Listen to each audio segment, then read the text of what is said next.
Gigantes Podcast. Baloncesto hablado.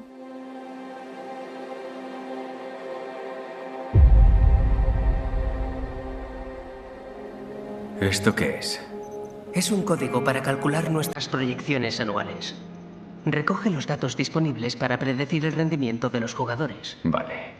Se trata de reducirlo todo a un solo número. Al utilizar las estadísticas a nuestra manera, encontraremos un valor en los jugadores que nadie más es capaz de ver. Algunos son descartados por una serie de prejuicios y supuestos defectos. Edad, aspecto, personalidad. Bill James y las matemáticas están por encima de todo eso.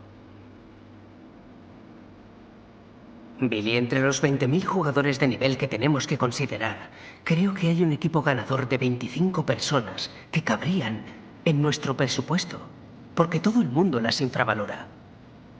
Es como un corral de patitos feos.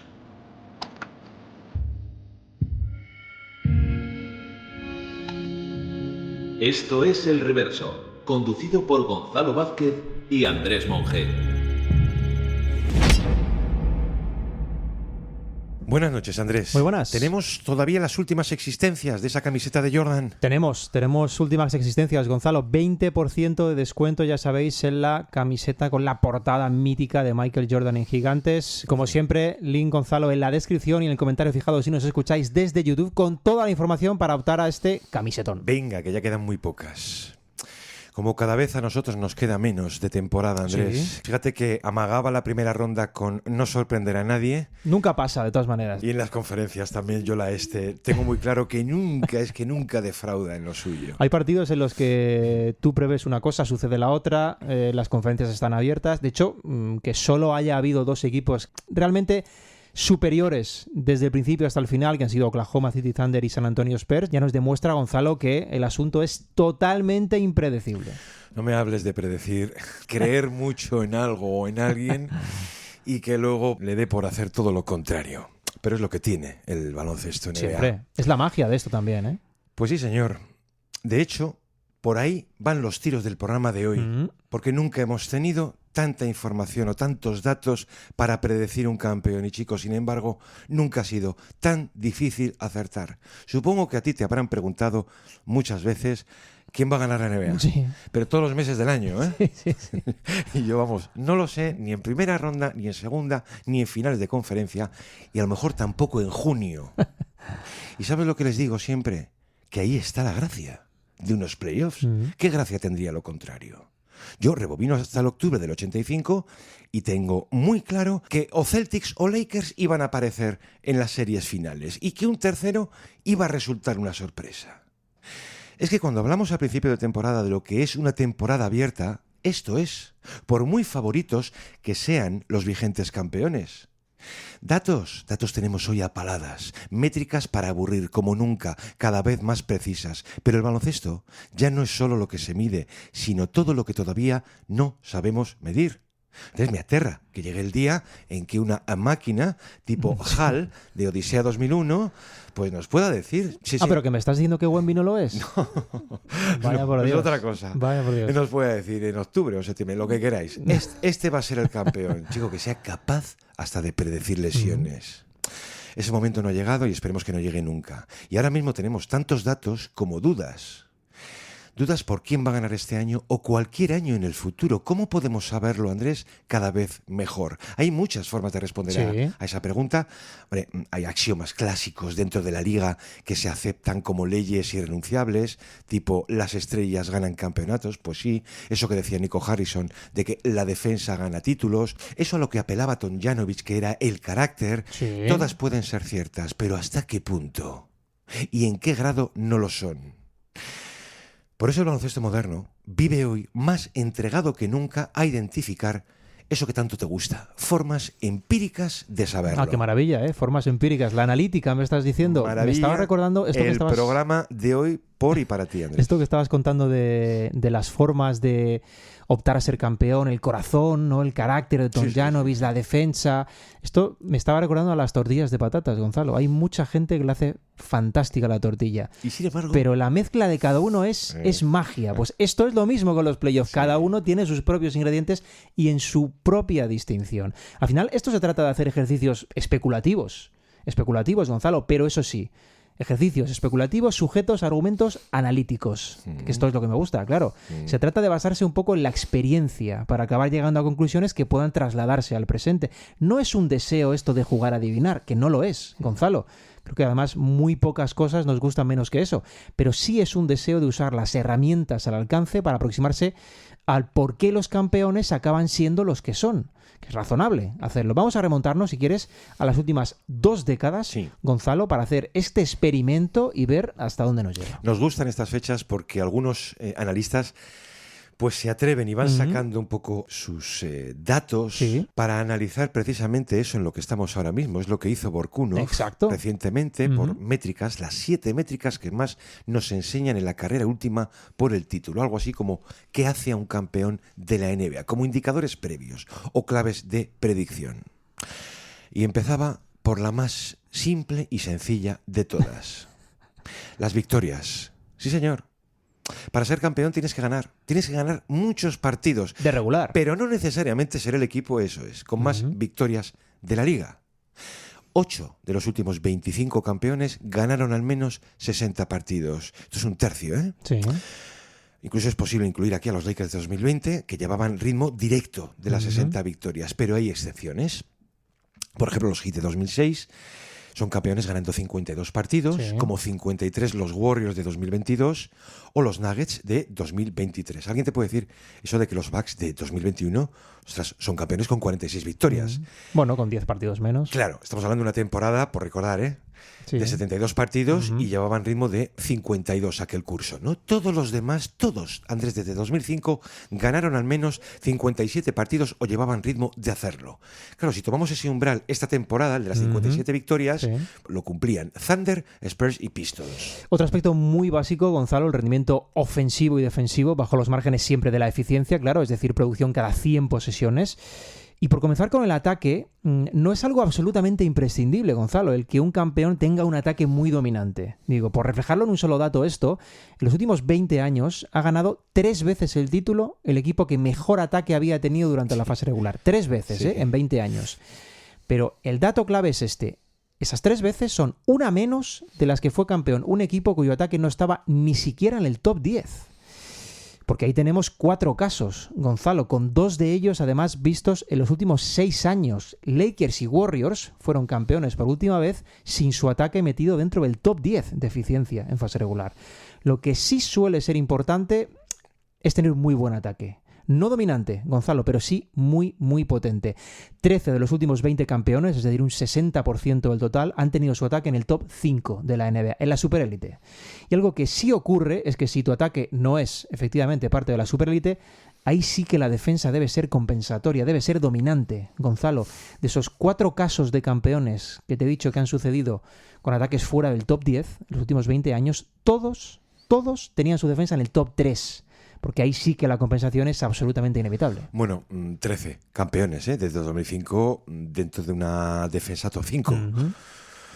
Solo 2 equipos ganaron sin una de las 10 mejores defensas de la temporada. En ese periodo, Warriors 2018, Nuggets 2023. 2 ataques históricos. Y al filo se quedaron los Heat de 2006 y los Cavaliers de 2016. ¿Tú quieres que me detenga en eso un segundo, no? En esas excepciones. Claro, vamos a coger uno. Los Warriors de 2018. ¿Hace falta explicar esto? Pues era obsceno. Iban por su tercer título en 4 años y tenían tanto talento, pero tanto, que se permitían el lujo de gestionar una temporada entera. Yo creo que perfectamente podrían haberse marcado, venga, vamos a jugar esta serie, usted empieza con un 3-0. Sí. ¿Sabes a quién me recuerda también un poco esto? a los Lakers de 2001. Dormitan en defensa toda la temporada. Sí. Estamos hablando de la defensa número 21. Es la suficiencia. Llegan los playoffs y se marcan un 15-1. Es eso mismo, la suficiencia.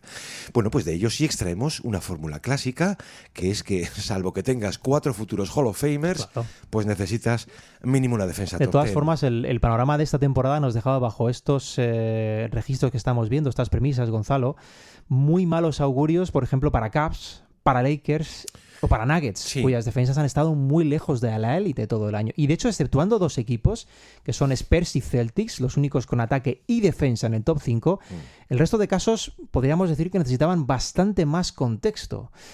Por ejemplo, el que aporta tener ambos datos en el top 10, ataque y defensa, donde ahí sí cabían las candidaturas, sin ir más lejos, de Oklahoma y de Detroit.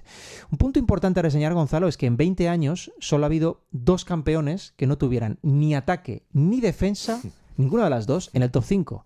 Estamos hablando de Miami en 2006 y de Dallas en 2011. Podríamos sumar, de hecho, un asterisco a esto. Si no tienes ataque ni defensa en el top 5, asegúrate de estar liderado por alguno de los mejores jugadores de todos los tiempos, ¿no? Que es particularmente lo que le sucedió a Miami en 2006 y a Dallas en 2011. Por hacer balance con esto, viendo equipos con ataque o defensa en el top 5, Gonzalo, nos salían antes del inicio de las eliminatorias Detroit, Boston, Knicks y Charlotte en el este, y Oklahoma, San Antonio, Denver y Minnesota en el oeste. 8 equipos. Vinculado, por cierto, al rendimiento en eficiencias de ataque y defensa está el net rating. Ya sabes que es la resta entre ambos datos. Vamos a tocarlo 2 veces. Sí, y aquí se hallan, Gonzalo, datos bastante más contundentes, menos abiertos, por decirlo así, porque 16 de los últimos 20 campeones, un 80%, han sido top 4 en net rating de la temporada, Gonzalo. Top 4. Este 80% sí que es muy, muy revelador. Pero incluso si somos muy estrictos, el resultado es bastante significativo, porque un 40% de los campeones de las últimas 2 décadas lo fueron tras tener el mejor net rating del año. Aquí, Gonzalo, sí que se hila bastante más fino.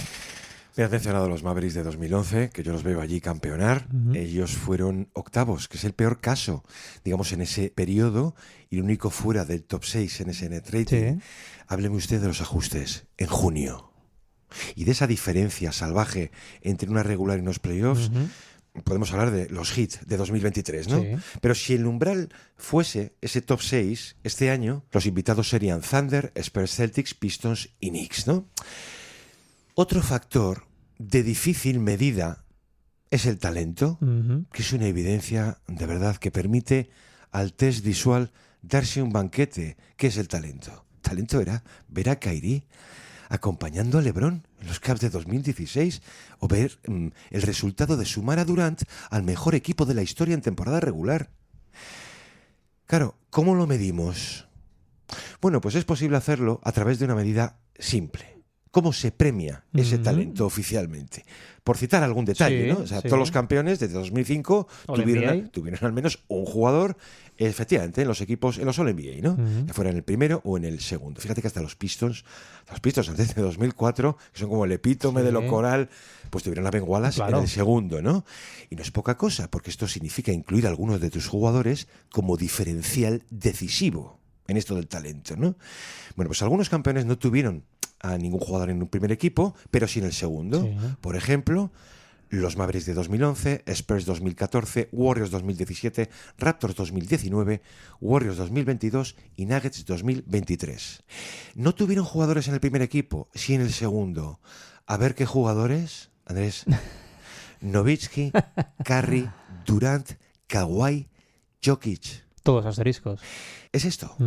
10 campeones tenían al menos 2 jugadores en los All-NBA, por tratar de medir de algún modo el talento, ¿no? Que es lo que tratan de hacer las votaciones, y aquí podemos ver efectos de la regla de los 65 partidos, incluso algún riesgo, porque podríamos tener en el futuro de continuar así galardones por defecto. De hecho, es que simplemente la regla, por mencionar, esa regla de los 65 partidos, Gonzalo, ha podido sesgar este apartado porque antes no existía directamente. De hecho, los ejemplos de Luka Doncic, de Kate Cunningham o Anthony Edwards son muy particulares, ya que 2 de ellos, con sus candidaturas a All-NBA, me refiero, se resolvieron a través de excepciones de la propia norma, que esto es algo controvertido que Sí, se ha abierto sí. este año, con lo cual esto es bastante poco definitivo. Lo que sí suele ser Yo sé definitivo... sé que apelar al sentido común Sí. es como muy etéreo, pero es como decir, volvamos al sistema anterior. Y está bien poner unos límites, yo Tener creo, pero... un jugador extraordinario que se te quede a un partido y que no entre. Pero van a necesitar que estén ablandados, sobre todo por la presión del convenio de jugadores. La asociación de jugadores, Gonzalo, no va a permitir Sí. tantos millones de dólares quedados en la nada por este factor. Venga. Lo que sí suele ser bastante diferencial es el factor experiencia. ¿Te suena, no? ¿Cuántas veces se habla de experiencia en esto de las Es que eliminatorias? yo a cada factor diría, este es el más importante. Ah, no, es el siguiente. Muchísimas veces se habla de experiencia como algo verdaderamente diferencial cuando compites por el título. Y eso teniendo en cuenta que en el fondo podría ser muy complejo, Gonzalo, de evaluar qué aporta más experiencia. Sí. Si simplemente la acumulación de partidos, o las vivencias traumáticas que has superado, o las andaduras largas en series que acaban quizás dando mayor pozo, o directamente entre jugadores. ¿Importa que los jugadores de banquillo tengan experiencia, Gonzalo? ¿O importa que tu núcleo duro la tenga? Porque aquí las opciones son muchísimas, las rutas son casi infinitas. Una de esas rutas podría ser la siguiente: como lo hizo el equipo campeón el año anterior a que ganase el título, porque el 30% de las veces avanzó al menos una serie el curso anterior. Esto es algo bastante considerable, ¿eh? El 30% de las veces. Aunque haya casos, obviamente, que detonen por los aires ese escenario. Por ejemplo, Boston en 2008, que obviamente no brillaron en 2007 porque no tenían a Kevin Garnett o a Ray Allen. Los Mavs de 2011, Gonzalo, que caen en primera ronda, pero también tiene asterisco porque esos mismos Mavs, ese bloque, ya tenía mucha experiencia los años anteriores de las eliminatorias. Mucha, Andrés. O mismamente los Warriors de 2015, que caen en primera ronda al curso anterior antes de que llegase Steve Kerr. Pero aquí, insisto, hay múltiples formas de interpretar la influencia del factor experiencia que, obviamente, llegados a este punto, la tiene. Entonces aquí la conclusión sería o ganas una ronda previamente o cambias drásticamente el roster. O vienes avisando los años previos de tu candidatura, que esto es para mí lo más habitual, Sí, suele serlo. o te marcas una operación de ingeniería inmediata y te acaba saliendo bien. Esos Celtics de 2008 o los Heat del Big Three. Esto, por cierto, que ha empezado a perder fuerza, dados los últimos casos de Nets y Suns. Es decir, por donde pase Durant. ¿Vale? Bueno, pero digamos que la experiencia en el núcleo que vaya llamando a la puerta es probablemente la primera vista de la experiencia, ¿no? Y ahí, pues este año quedaban también como invitados Celtics, Knicks, Cavaliers, Thunder, Nuggets y Timberwolves, principalmente, ¿no? Luego está esto del estilo de juego. Dices, "Ostras, esto es como muy peregrino, ¿no? Se ha hablado bastante de eso Porque también, ¿eh? incluye demasiadas cosas". No. Es que esto, si nos ponemos, también es perfectamente medible por aquellos aspectos del juego que usted potencie o inhiba precisamente a causa de su estilo. ¿Se ha entregado usted al triple, como los Rockets de D'Antoni? Bueno, pues a lo mejor puede fallar en defensa o carecer de alternativas. ¿Se ha entregado usted a la defensa? A lo mejor su ataque es muy pobre, que es lo que hemos ido viendo en el arranque de playoffs por parte de Detroit.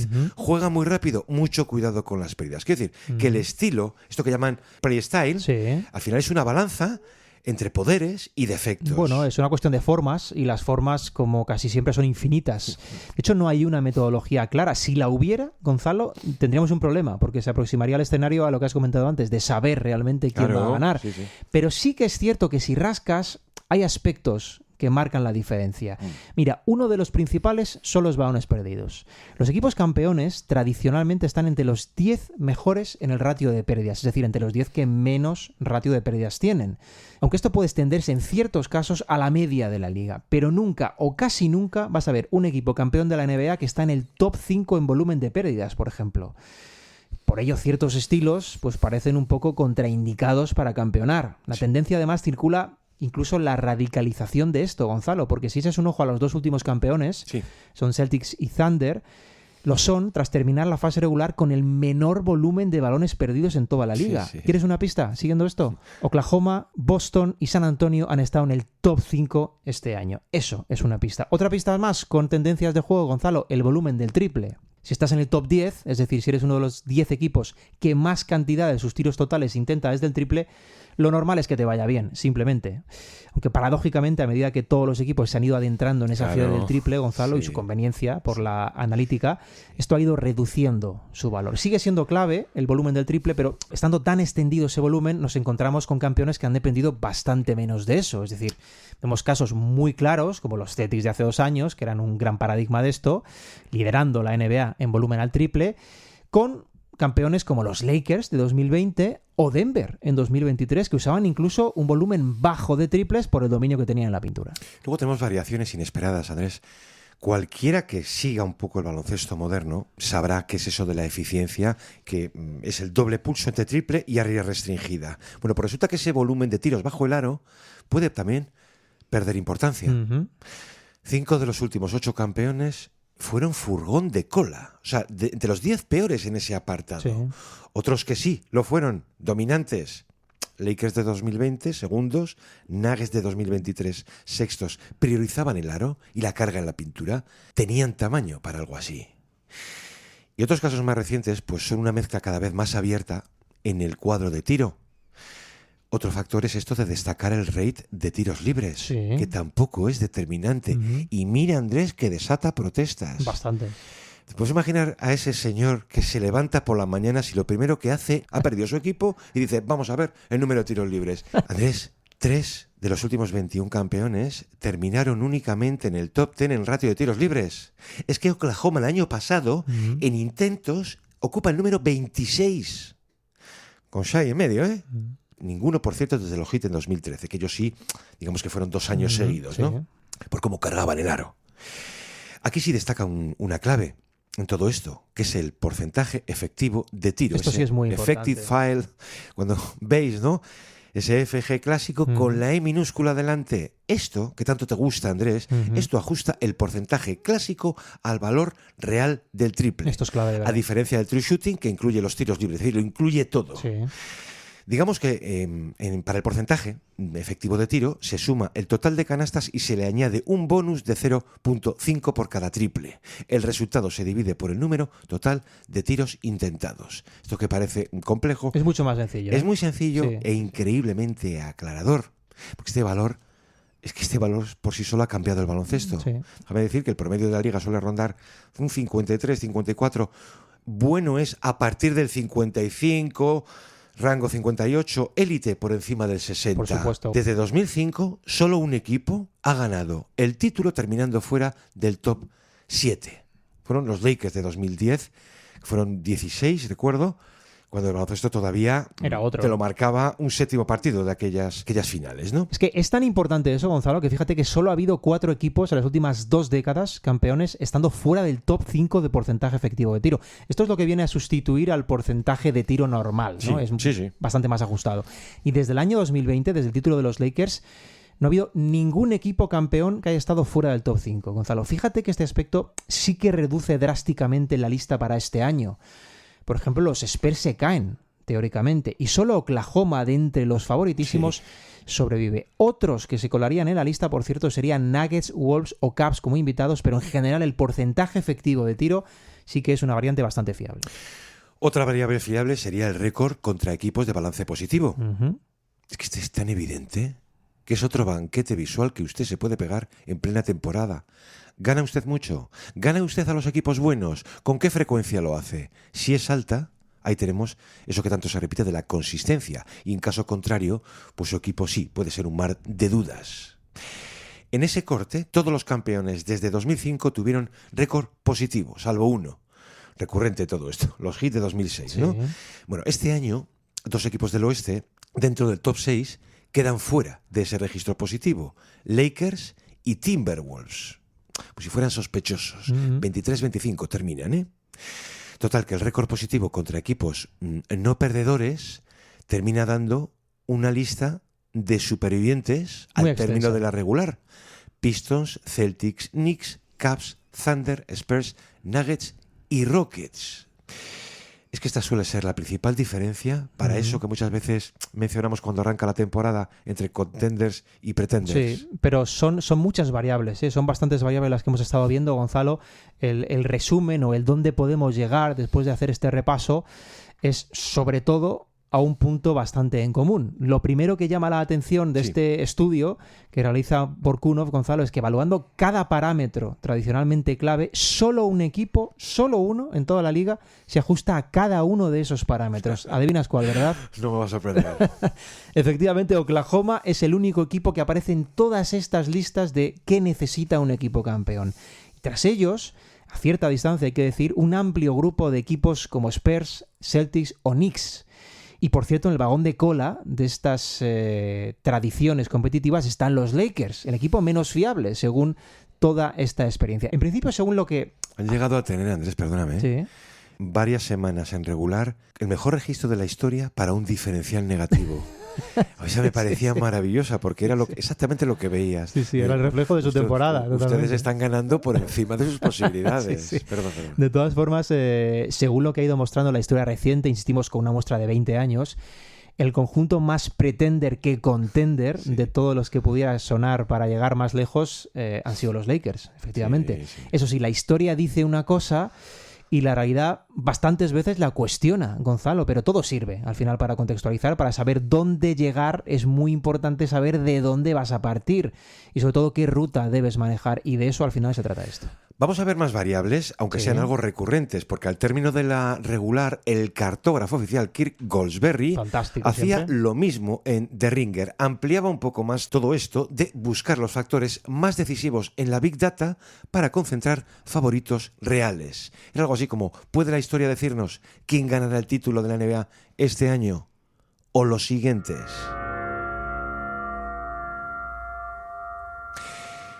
Él arranca teniendo muy claro, clarísimo, que si hay una bola de cristal, si hay verdaderamente una brújula en esto, es y debe ser el net rating. No es solo la variable más amplia y precisa de todas, es que si es sostenida, Andrés, es hegemónica. ¿Quién gana? ¿Quién gana muchas veces? ¿Quién gana ampliamente en el mejor caso? Pues viene a demostrar ser mejor que sus rivales. Aclara mucho al término de una temporada. Es el mejor predictor porque captura como ninguna otra variable algo así como el equilibrio colectivo. 9 campeones desde el año 2000 fueron el número 1. 20 de 26 estuvieron dentro del top 4. Cercano al 80%. Sí. Bastante definitivo. Desde el año 2000 los equipos top 4 en el net rating ganan cerca del 90% de primeras rondas. ¿Por qué digo esto? Para valorar mucho mejor qué es una sorpresa. Y obviamente la mayoría llega a finales de conferencia, Andrés. Bueno, el caso del net rating es sin duda el que más favorito hacia Oklahoma, Gonzalo, porque su dato de este curso, que ha estado por encima de los 11 puntos de diferencia entre eficiencia ofensiva y defensiva, que es de lo que se trata, ha vuelto a estar entre los mejores de la historia de la NBA. De hecho, de los últimos 5 equipos que llegaron a ese dato de al menos 11 puntos de net rating en una fase regular, de los últimos 5, 4 fueron campeones. 4 de 5, Gonzalo. La única excepción fueron los Spurs en 2016 en el último curso de Tim Duncan. Pero insistimos, el net rating es quizás de entre todos los factores el que mejor suele calibrar, porque en el siglo XXI no ha habido un solo campeón que haya estado fuera del top 8 de la temporada en net rating, Gonzalo. Es decir, estamos hablando de un indicador claramente fiable. Bueno, si algo refleja un ataque de élite y una defensa de élite, también asoma el net rating como la mejor fórmula de todas. Exacto, sí. Top 4 este año, bueno, pues Oklahoma, San Antonio, Detroit y Boston. Oye, ¿y un ligero desequilibrio? ¿Es mejor un mejor ataque o una mejor defensa? Eso de que el ataque gana partidos y la defensa campeonatos. Déjame decir que el ataque, Andrés, es un bien común, pero la defensa sí puede ser un bien escaso, la defensa de élite. 23 de los 26 campeones que llevamos de siglo, pues tuvieron una defensa dentro del top 10, la mayoría dentro de un top 4, incluyendo los 2 últimos campeones, por no olvidarnos, Celtics y Thunder. Este curso, Oklahoma, San Antonio y Boston son equipos que cumplen esos requisitos. Por algo realmente, Gonzalo, eran previamente al inicio de las series los considerados principales favoritos, además, estos 3 conjuntos. Otra lectura elemental, y más hoy, es algo así como que si no tiras bien, no ganas. ¿Cómo ha cambiado la película, Mucho. 21 de los últimos 26 campeones fueron top 5 en porcentaje efectivo de tiro. Casi todos top 7, obviamente, ¿no? A ver, el tiro siempre ha sido importante, pero nunca tanto como hoy. Missed free throw, Horford the rebound. Here's Pritchard, he loves these. Puts it up half court of the buzzer. Bang! Pritchard at the buzzer with a three-pointer. He's done it again. Simplemente, en cuestión de triple, es impensable aspirar al título por debajo del porcentaje promedio de la liga. De todas formas, aquí te voy a dar un matiz que yo creo que es bastante importante, Gonzalo, porque no es tanto tirar, que también, obviamente, como el efecto que tiene el tiro, el espaciar la pista. El espacio ofensivo es lo que verdaderamente se ha convertido en el ingrediente más básico que tiene el ataque de todo super equipo. Si haces la cancha gigante para la defensa, tus posibilidades de agrietarla se van a multiplicar. Y ambos componentes en el fondo van unidos, Gonzalo, porque si tú tiras bien, tu espacio tiende a mejorar, simplemente por la gravedad que ejercen tus jugadores en pista. No todo el mundo, está claro, puede contar con un Stephen Curry, que aleja a su defensor por inercia a 9 metros, ¿no? Que te convierta tu ataque en un 4 contra 4. Incluso en un 4 contra 3, por generar un 2 contra 1 a esas distancias. Pero contar con una buena nómina de tiradores ata a los defensores lejos del aro, Gonzalo, y eso sí que agiganta el espacio. 21 de los últimos 26 campeones, es decir, una cifra por encima del 80%, Gonzalo, sí, ha estado en el top 5 de porcentaje efectivo. ¿Cuál es el principal damnificado de esto? Pues en principio lo serían Celtics y Pistons, que han estado en la media de la liga. Los Celtics es cierto que pueden tener su asterisco, por la ausencia de un Jason Tatum, que al final acapara bastante atención y eso libera a sus compañeros que esperan el tiro. Eso es lo que genera la gravedad de Tatum. Puede ser un dato engañoso, pero para los Pistons igual no es tan problemático, dado que la fuente de puntos en segunda oportunidad suele tener un impacto bastante reducido al medirte a otros grandes equipos en playoff, salvo que dispongas de, obviamente, herramientas históricamente dominantes. Ahí, los Pistons no han sido un equipo destacado en el tiro, de hecho al contrario, por lo que no se ajustaban antes de inicio de la serie a ese molde requerido en, como vemos, prácticamente 4 de cada 5 campeones vistos este siglo. ¿Sabes quién se ajusta, verdad? Pues los de siempre, los Thunder. Claro. Top 10, Gonzalo, en tiros de 2 y top 10 en tiros de 3. Una máquina auténticamente letal. Unos valientes, los que apostaban por los Thunder esta temporada. Y luego termina Goldsberry con un detalle, creo que hasta bonito, que es algo así como conocer tu tiempo, conocer tu era. Te explica la cuestión más importante de todas, que es algo así como el contexto histórico. Esto es muy sencillo de explicar. Ponte a lanzar triples en el año 83 sin juego interior.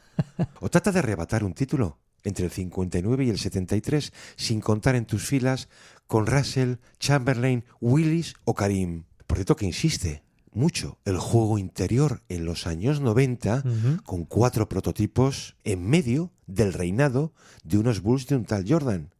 Como jugador interior grande, solo iba a reinar, solo iba a asomar hegemónicamente esa década un tal Hakeem Olajuwon. Y ya a su término, un tal Tim Duncan. Pero esto va más allá del estilo reinante. Esto acude a la raíz actual del problema impredecible que decimos.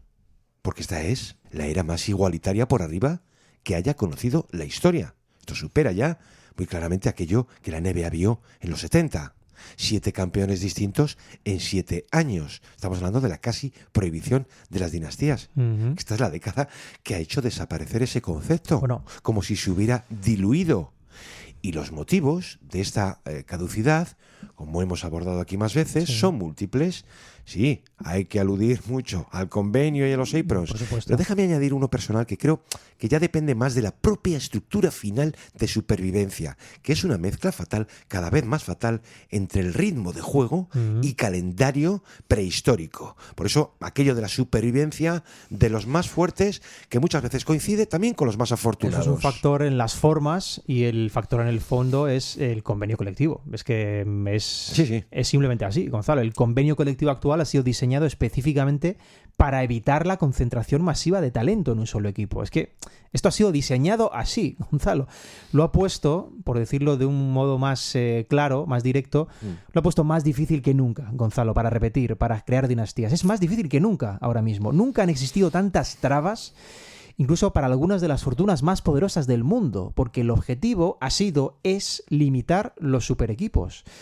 Y a la vista, con 7 campeones, decías, en los últimos 7 años, Sí. y un gran número más apareciendo en cotas finales, Gonzalo, que es un poco la herencia de ese dato, que ese objetivo ha sido un éxito rotundo. Se están limitando las dinastías. Los límites, no solo económicos, sino también de efectos de formación de plantilla y en el fondo competitivos, Gonzalo, que se han impuesto a las penalizaciones que nacen del segundo apron, es que directamente han llevado a casos, a equipos, Gonzalo, equipos candidatos, irse atrás por las consecuencias del exceso de gasto. Los casos de Bucks, los casos de Suns, yo creo que son muy paradigmáticos de todo este asunto, pero hay unos cuantos más, ¿eh? Lo más cercano a prolongar un dominio en términos teóricos te lo puede ofrecer Oklahoma, San Antonio, por el volumen de contratos rookies, por haber sellado con éxito un núcleo duro y esa sensación muchas veces de imbatible. Pongamos 3 años de dominio. En la era actual, esto es impensable, ¿eh? Sí, sí. También asomaría un factor contrario a la experiencia, que es esa especie de nuevo dominio de la juventud cuando tienes que defender kilómetros y kilómetros de espaciado. Pero ese sería un bonito tema para otro programa. Vamos a rematar todo esto, Andrés.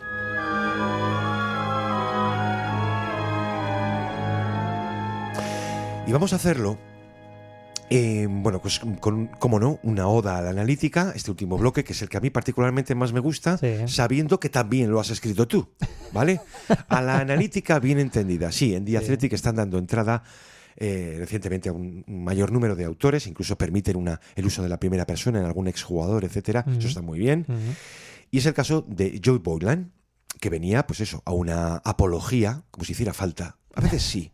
A la analítica, tal y como te gusta, bien entendida. Hay mucho reaccionario, Gonzalo, no creas. Sigue habiéndolo, pero Sí. vamos, muchísimo, ¿no?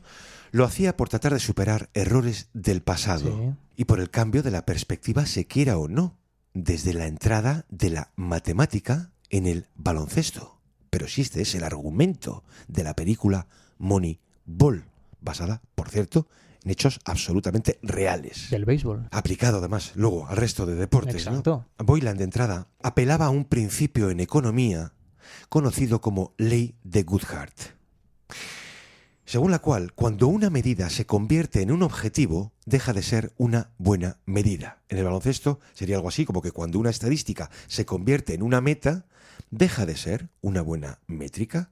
Fijas un indicador como objetivo y podéis poner el que queráis. Sí.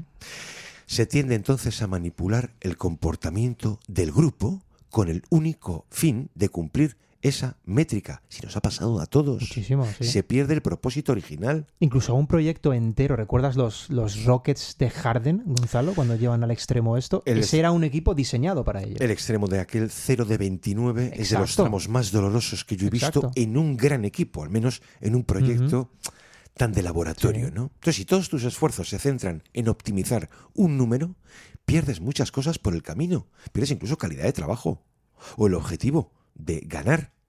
Suena razonable todo esto, ¿no? Pero en la práctica no lo ha sido tanto. Se necesitan valientes, hombres audaces, Andrés, de vanguardia en la vida, para mandar al carajo la obsesión de una meta por la perfección del camino.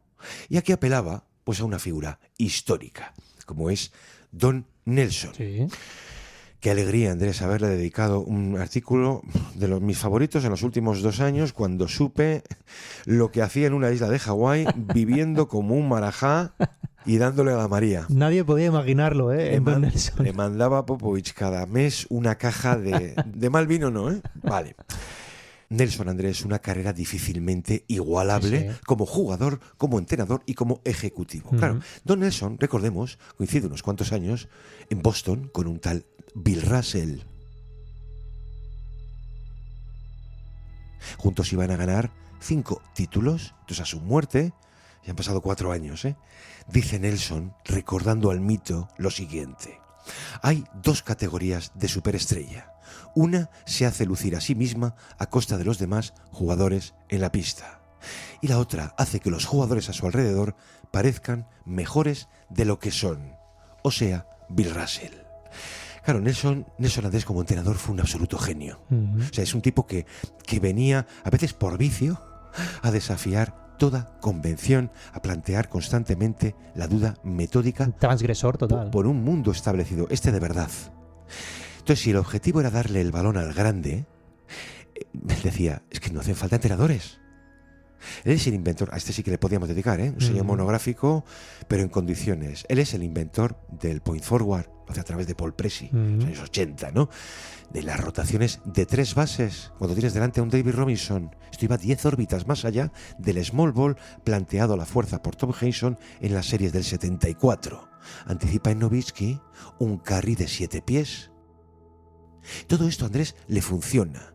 No a nivel de títulos, pero le funciona. Era un tipo que iba derribando fronteras para que otros las cruzaran. Exacto. Abriendo territorios nuevos para conocer, ampliar otras fórmulas de éxito. Y había una razón para todo esto. Nelson nunca estimó que un equipo fuera la suma de jugadores, de lo que individualmente podía aportar cada uno por separado. No. Creía en todo esto como un producto conjunto, lo que individualmente podía aportar cada uno en un solo cuerpo. Y esto es muy bonito porque es entender el baloncesto como mente colmena. Esto es bastante ilustrativo de lo que fue Nelson y de lo que es en realidad este bendito deporte, porque esto depende sobre todo de interconexiones constantes, de múltiples elementos. Además, como las dimensiones de la pista son las que son, los 5 jugadores están separados por muy poco espacio libre, cada vez menos, porque cada vez abarcan más. Cada pequeño ajuste de cada uno de esos jugadores acaba generando un efecto mariposa en casi todo lo demás. Dentro de ese universo complejo de posibilidades es evidente que la irrupción, que la consolidación y luego el dominio de la analítica han servido un tablero, Gonzalo, en el que todo en principio es mucho más simple. Es decir, si quieres ser exitoso, tienes que hacer esto y no tienes que hacer esto. Han reducido las opciones infinitas de las que parte. Sin embargo, y al mismo tiempo, la analítica ha creado nuevos asuntos a resolver. El principal para mí está muy claro. Yo sé el camino más corto, pero tú ahora también. ¿Dónde queda entonces mi ventaja? Pues en la interpretación profunda y selectiva del filtro que te ayude a generar ventajas extra, Gonzalo, dentro de la ventaja que todo el mundo conoce. Esto, permíteme, es la analítica 2.0, es el siguiente paso. Claro. Porque toda esta revolución, Gonzalo, porque es el concepto creo que apropiado, que ha cambiado para siempre este juego, ha convertido un universo infinito de posibilidades en un mapa para saber por dónde ir y por dónde ir de forma segura. Ha servido un listado de trucos para pasarse el juego. Esto enseñó que el volumen de 3 era necesario simplemente como señuelo, Gonzalo, que el midrange era algo a evitar salvo excepciones, o que había formas de ganar la batalla de la posesión para contraponer carencias en apartados. Trucos, guías para pasarse el videojuego.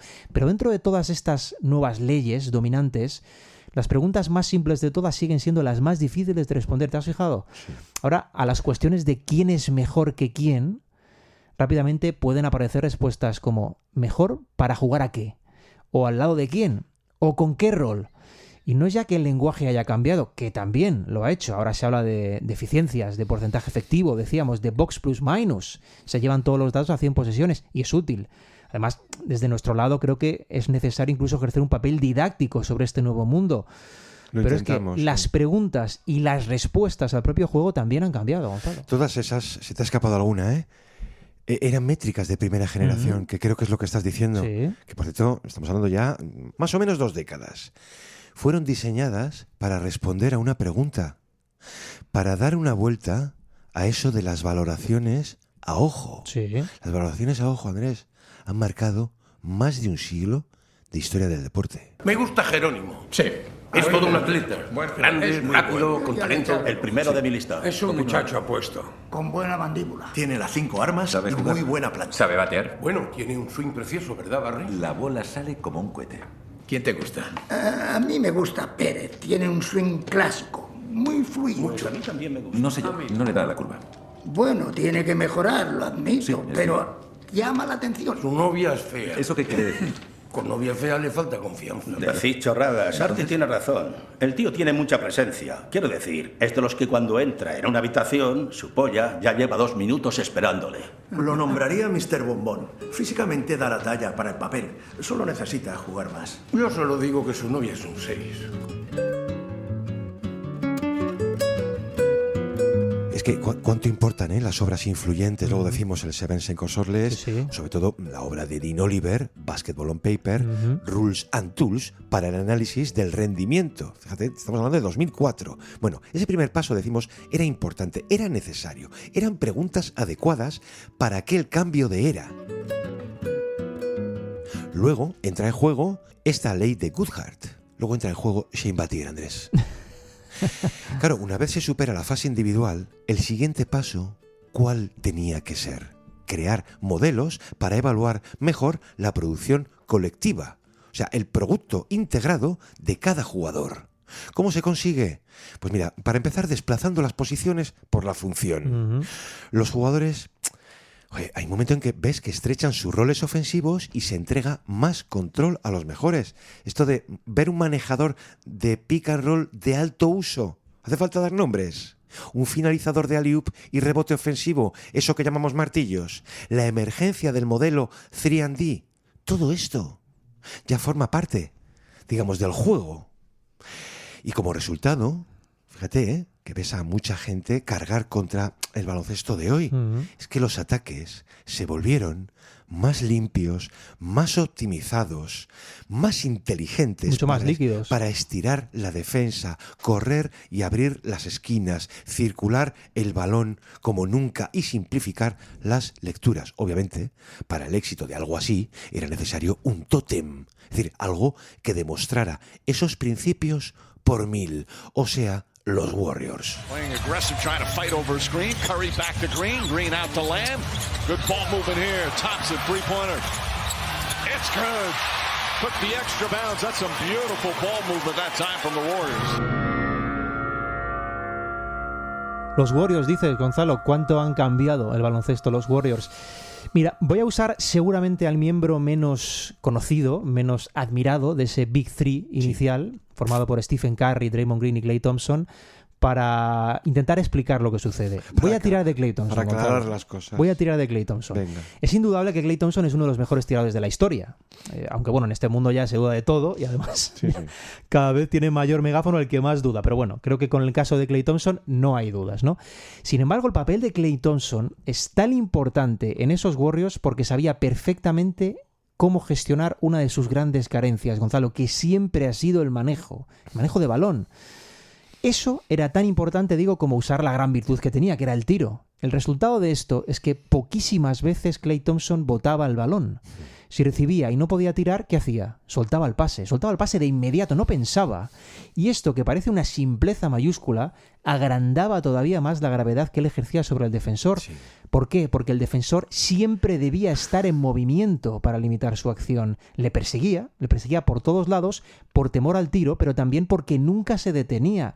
Esto es una doble virtud, Gonzalo, y dentro de ese contexto de equipo, esto es una enorme fortaleza. Es decir, la carencia mayor que tenía Klay Thompson acaba beneficiando al equipo de un modo en el cual ninguna métrica podía explicar.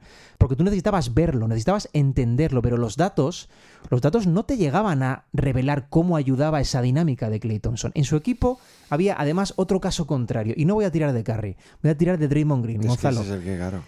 Draymond Green es el hombre que hacía todo aún más fascinante dentro de esa estructura, porque era Draymond.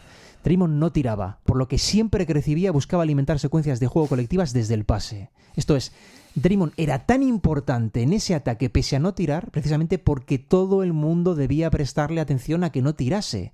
Flotarle no era una opción, tampoco, porque generaba el 2 contra 1 en un bloqueo y encontraba al hombre abierto, estuviera donde estuviera. ¿Te has fijado en todo esto? Las paradojas que son, lo maravilloso que es, porque de debilidades masivas generaban superpotencias para hacer mejor el equipo.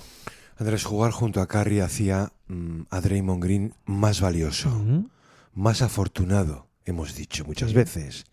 Pero es que a Curry también el sistema funcionaba en y por Draymond, más el resto. Esa especie de circularidad es esto que contamos, es lo que hace al baloncesto algo tan difícil de medir.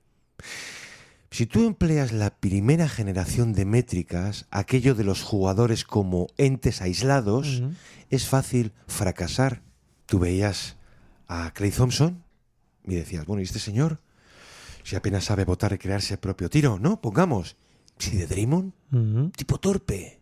Porque veían aquellas métricas las limitaciones, los defectos, no todavía las condiciones que eran capaces de crear. Este es el principio de Nelson llevado a gran escala, que el valor no está en lo que produce cada jugador, sino en lo que cada jugador facilita a los demás dentro de una red orgánica. ¿Te das cuenta? Esto que podría haber laminado el juego haciendo de las piezas entidades iguales de una sola dimensión ha conseguido todo lo contrario, que ha sido potenciar lo creativo, lo inteligente, el ingenio. Es que esto es lo creativo. Durante los años 90 se pensaba que era a ver quién creaba más cosas dentro del 1 contra 1. Que no, que es otra cosa. Porque hemos visto, de hecho, tanto jugador inesperado. Porque el baloncesto lo permite ahora mismo, Gonzalo. inmenso espacio creativo. Y podemos acudir a cada equipo campeón porque cada uno de ellos dispone de su propia intrahistoria a todos los niveles. Para que nos demos cuenta de esto, yo creo que podemos usar otro ejemplo muy paradigmático del siglo XXI. Creo que para muchos, que es el caso de los Spurs en 2014. Bueno, un ejemplo no, Andrés. Este es el ejemplo. Es mi ejemplo favorito, al menos, ¿no? También te digo. Pero este es uno de los grandes candidatos a equipo con mayor pico de juego de la historia, ¿no? Por lo visto, en aquellas finales. Pero aquel equipo, si nos ponemos a recordar, era muy distinto a lo que iba a venir después con los Warriors en algunas cosas. Aquel equipo era muy particular, pero ¿de qué nacía sobre todo, Gonzalo? De interconexiones brillantes entre mentes privilegiadas para jugar a esto de forma coral. Tim Duncan, Manu Ginobili, Tony Parker, Boris Dio, por supuesto Kawhi Leonard en sus inicios ya de modo robot, una plenitud asombrosa, Gonzalo, del llamado Beautiful Game, pero una plantilla al mismo tiempo muy alejada de estereotipos, Gonzalo. ¿O hay que recordar qué tenían aquellos Spurs? Hay que recordar unas cuantas cosas. Los Spurs no iban, por ejemplo, a la línea de tiros libres. Eso es. Fueron 27º en intentos. Por cierto, tampoco generaban posesiones extra. 24º al rebote ofensivo. Y aún así fueron primeros, pero primeros en eficiencia ofensiva. Parte de ello era el talento, eso que hemos mencionado antes, el juego que potenciaba la inteligencia. Pero tenía que haber algo más, porque todo el que se sumaba a la fiesta lo hacía con éxito. Nadie podía no encajar. Es que había dudas, acuérdate, con la fiabilidad defensiva de piezas que tenían desde el banco muy importantes. Patty Mills, Marco Bellinelli, el propio Dio, un jugador extraño para entonces. Total. Era un grande sin tiro, destinado a crear. Muchas preguntas, Gonzalo, sin respuesta aparente, pero la clave de todo esto no era responder a esas cosas de forma individual, sino entender lo que suponían las sinergias que ese equipo iba creando, cómo iba desnaturalizando rivales o cómo empequeñecía carencias la forma en la que conectaban los unos con los otros dentro de la pista. Aquello no se podía explicar. Tú imagínate entonces que aplicamos métrica individual a esos nombres. Bellinelli, Bonner, Mills, Dio. Andrés, yo coincido con el Boris Dio, particularmente el de los Bobcats. Coincido bastante por los duelos tanto en Nueva York como en Nueva Jersey, ¿no? Yo recuerdo a aquel jugador, costaba imaginar que tuviera incluso cuerpo de jugador de baloncesto. Era cabeza. Entonces, claro, si aplicas esa primera generación de métrica individual a esos nombres, fracasas. Por separado, eran tipos como imposibles de destacar, juntos imposibles de detener.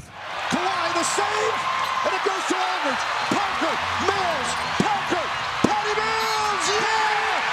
And the foul!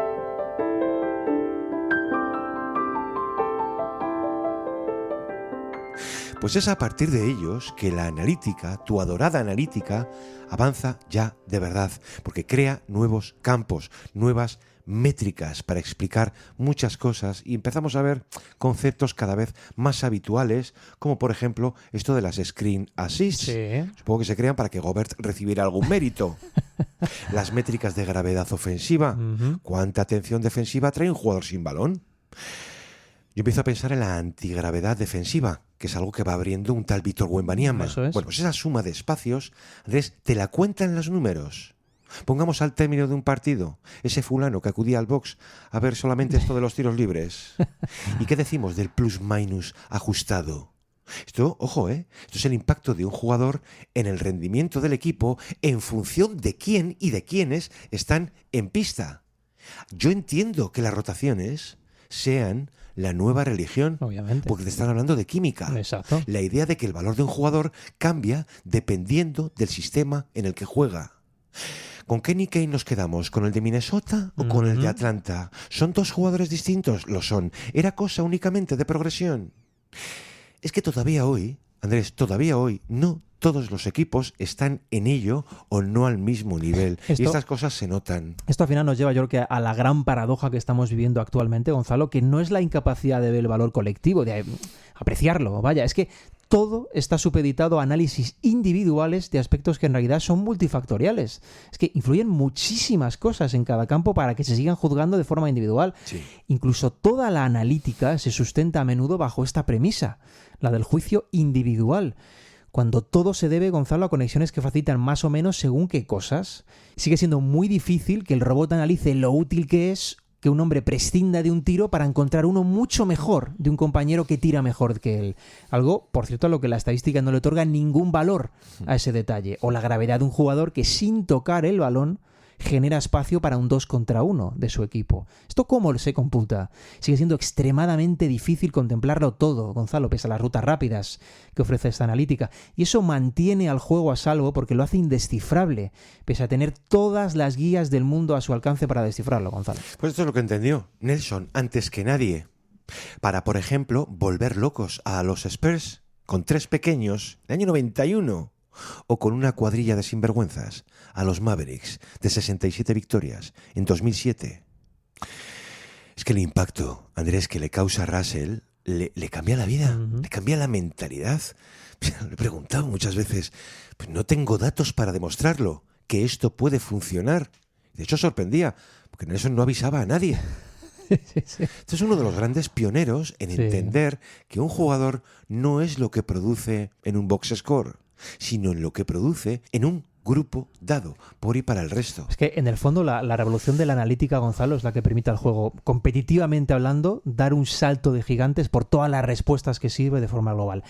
Pero lo hace todo, insisto, desde un plano individualizado. Por eso la siguiente gran revolución, seguramente de la mano de la misma analítica, solo que en su siguiente grado, ese 2.0, sea la que permita descifrar todas esas guías, pero de forma colectiva, con sinergias, ¿te imaginas?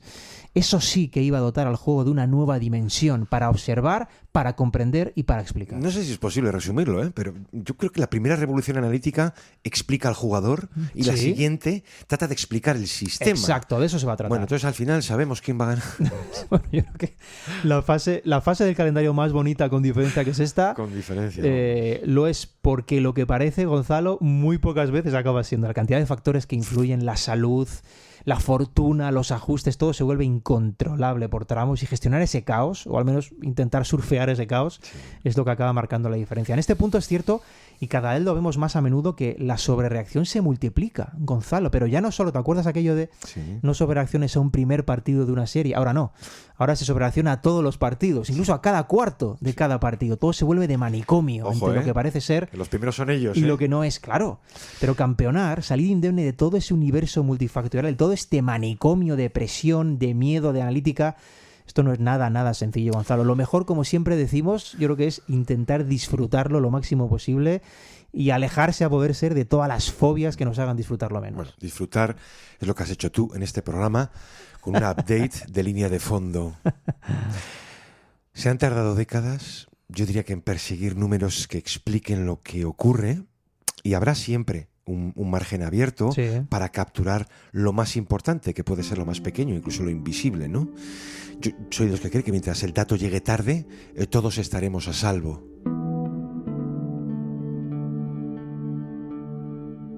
Pues es que a mí particularmente me aterra el día que la inteligencia artificial se ocupe de todo. Entonces vamos apañados.